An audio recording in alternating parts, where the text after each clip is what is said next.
Are electric vehicles a fraud? Honda's CEO recently made a startling statement that has upset and puzzled all electric vehicle producers.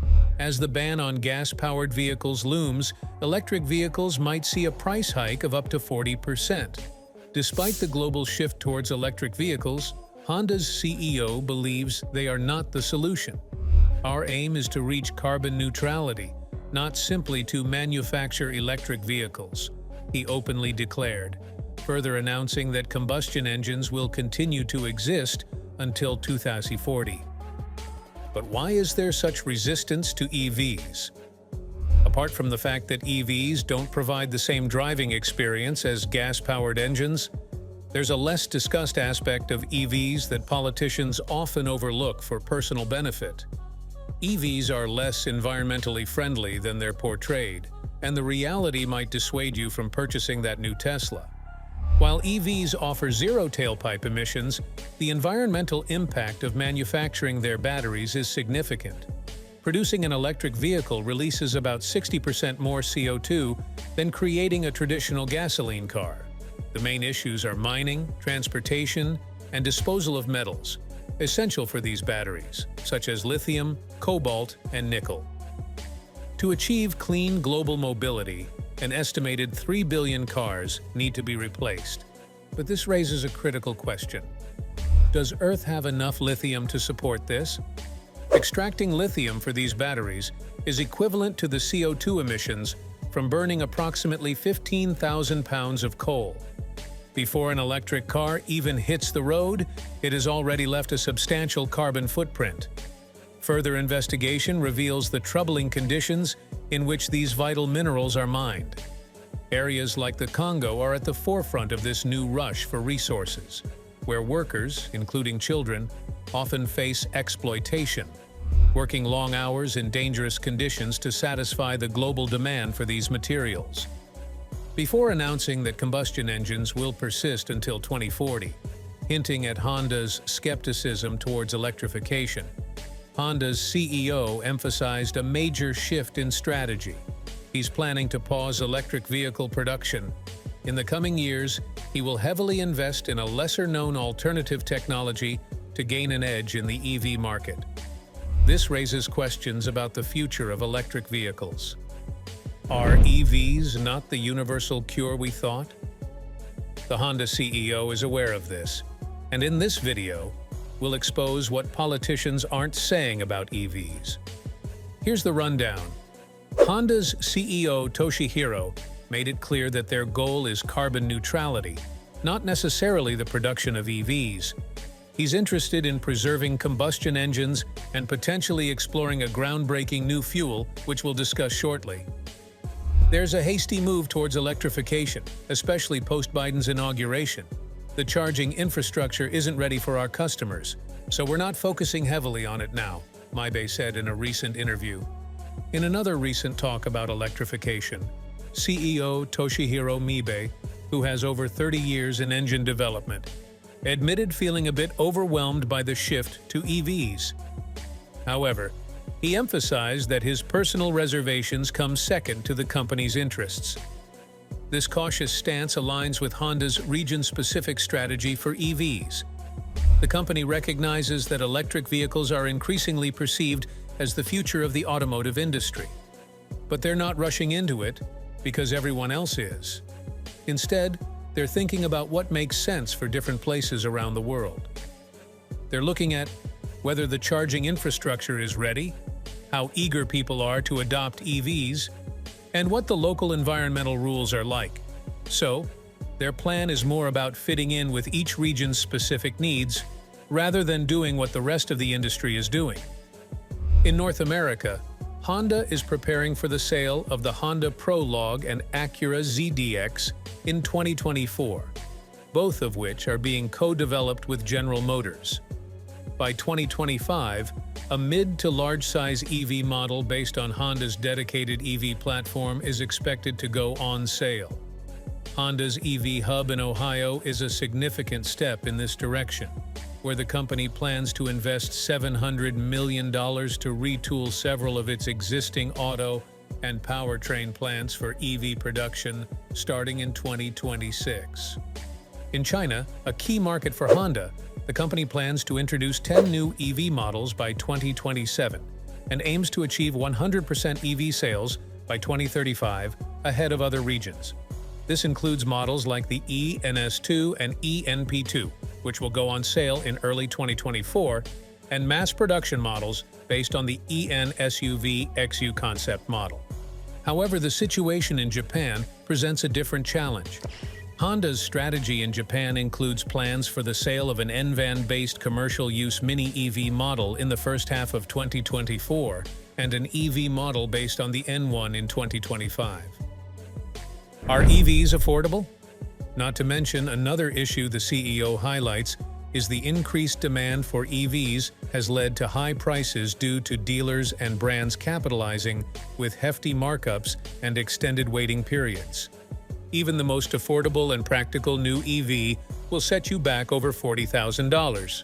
Moreover, there have been numerous incidents of EV fires and range limitations, particularly for those who drive long distances. Despite these challenges, Honda remains actively involved in the EV market, understanding that not staying current could be detrimental to their future. Honda aims to increase hybrid and electric vehicle sales to 40% by the end of this decade. However, for the other 60%, Honda actively seeks alternative, more affordable solutions than EVs to cater to the average consumer. Also, Honda is planning way ahead of its time to make sure EVs are affordable. In the latter half of the 2020s, Honda has planned to even put a more strong emphasis on making EVs more affordable. In 2027, Honda, in partnership with General Motors, plans to introduce a new series of affordable EVs. These vehicles are designed to be cost-competitive with traditional gasoline-powered vehicles, addressing one of the major barriers to widespread EV adoption: the price. The affordability of these upcoming EVs is largely attributed to the development of a new vehicle architecture, co-developed with GM. This collaboration leverages the strengths and resources of both automotive giants, combining their expertise in EV technology to produce more economical options for consumers. The focus on affordability does not mean a compromise in quality or performance. These EVs are expected to offer ranges comparable to their gasoline counterparts, making them practical options for everyday use. This initiative is part of a broader strategy by Honda to significantly increase the proportion of EVs and fuel cell vehicles in its overall sales. By 2030, Honda aims to have 40% of its sales comprised of EVs and FCVs, increasing to 80% by 2035 and ultimately reaching 100% globally by 2040. But what's Honda planning that will revolutionize the EV's affordability? Honda's CEO, Toshihiro Mibe, recently also drew attention by shifting Toyota's focus on hydrogen combustion. But Mibe had some doubts are based on Honda's own experiences. About 10 years ago, Honda extensively researched hydrogen combustion engines but found significant technological challenges, ultimately concluding that they wouldn't go mainstream. To explain, hydrogen combustion engines operate similarly to gasoline engines but emit only water vapor, offering potential for clean energy. However, they face significant challenges including efficient and safe hydrogen storage, building the necessary infrastructure for hydrogen distribution, and improving overall engine efficiency. These obstacles need to be addressed to make hydrogen combustion engines a viable alternative to traditional gasoline engines and current electric vehicle technologies. However, Honda's hesitation about hydrogen combustion doesn't apply to all hydrogen-related technologies. The company is optimistic about fuel cell electric vehicles, FCEVs, which will generate electricity on board using hydrogen to power an electric motor. The primary challenge for FCEVs is their high cost. In response, Honda has been developing a new battery, details of which we'll discuss shortly. According to a U.S. Department of Energy report, FCEVs have the potential to significantly reduce reliance on foreign oil and decrease emissions, contributing to climate change. Yet, FCEVs face challenges similar to Honda faced 10 years back, mainly in storage and infrastructure. On the brighter side, Toyota, another major Japanese automotive company, is also exploring these technologies. Toyota has been actively engaged in hydrogen technology development. In June 2021, Toyota unveiled a hydrogen combustion engine in a modified Corolla hatchback race car. This demonstration and rumors of the 2025 Prius potentially featuring a hydrogen combustion engine signal Toyota's confidence in this technology's future. Mibe also mentioned the potential of e-fuels in keeping combustion engines viable in performance cars, trucks, and planes for another 10-20 years, a technology being explored by companies like Porsche. This could mean keeping internal combustion cars longer without emissions concerns. Despite a slower start in the EV race compared to Volkswagen and General Motors, Honda plans to invest $40 billion in clean mobility by 2030. For this, Honda has been developing a new battery. Recently, the CEO has been seen at the inauguration of a $4.4 billion lithium-ion battery plant in Ohio. The battery plant will work towards developing solid-state batteries. The solid-state batteries, pursued in partnership with Sony for the Isla brand, are expected to offer advantages over traditional lithium-ion and hydrogen fuel cells. They are expected to smaller, cheaper, and safer, thanks to their stable ceramic materials. Honda's new solid-state batteries are anticipated to cut battery weight by half in their electric vehicles, potentially transforming the EV market with lighter, more efficient cars. The company plans to begin pilot production of these batteries in the near future, with the goal of bringing more energy-dense solid-state batteries to market near the end of the decade.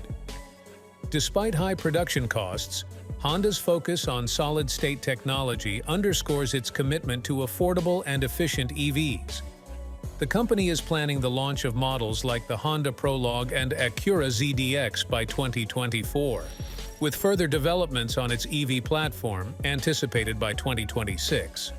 However, the mass-market readiness of solid-state technology is still under development with an uncertain timeline. That is it for today. What are your thoughts? Do you believe EVs are superior to gasoline-powered cars? Share your opinions in the comment section below, and remember to subscribe to the channel for more amazing videos.